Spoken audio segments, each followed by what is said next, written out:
Let's go across now to Rajan Mathews, the Director General of the COAI. Rajan, appreciate you joining us. Let me start by asking you about where there is some relief. The Telecom Commission now approving one of the recommendations of the IMG, and only one, which is the deferred payment of spectrum now by 16 years, as well as the move to MCLR. What is that going to mean for telcos?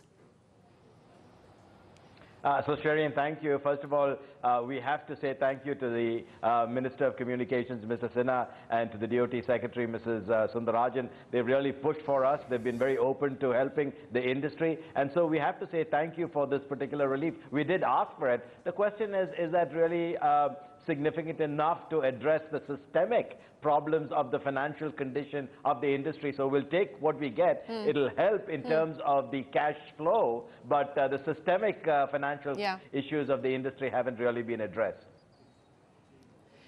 You're saying it'll help in terms of cash flow because the spectrum payment has now been staggered over 16 years versus 8 years. But Rajan, in terms of interest costs now and the change that's now been approved by the Telecom Commission, what is it going to mean in terms of interest costs?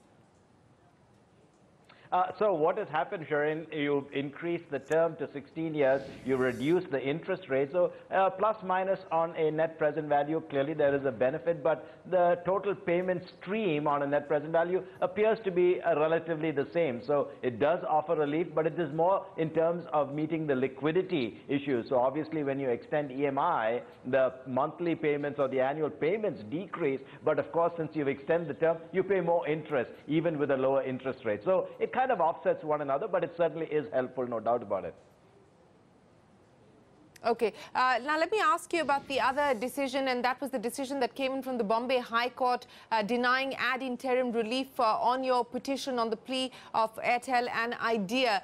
So what happens come the 1st of October now? You will have to comply with the TRAI's IUC order. COAI is not party to the particular litigation. It's filed by the majority members of our association. So, no, clearly, that's going to be a disappointment to them. And you're right, come October 1st, these companies will have to start paying on the revised MTC, which is at 6 paisa. And obviously, since the court is in recess and in vacation, they'll have to wait till the court comes back and, starts listening to the case in its entirety. And then when the court decides, that's when any adjustment will take place. But you're absolutely right. Come October 1st, the new rates will kick in. So disappointment on the IUC front. Rajan Mathews, always a pleasure. Thanks very much for joining us and addressing both those headlines from the telecom sector.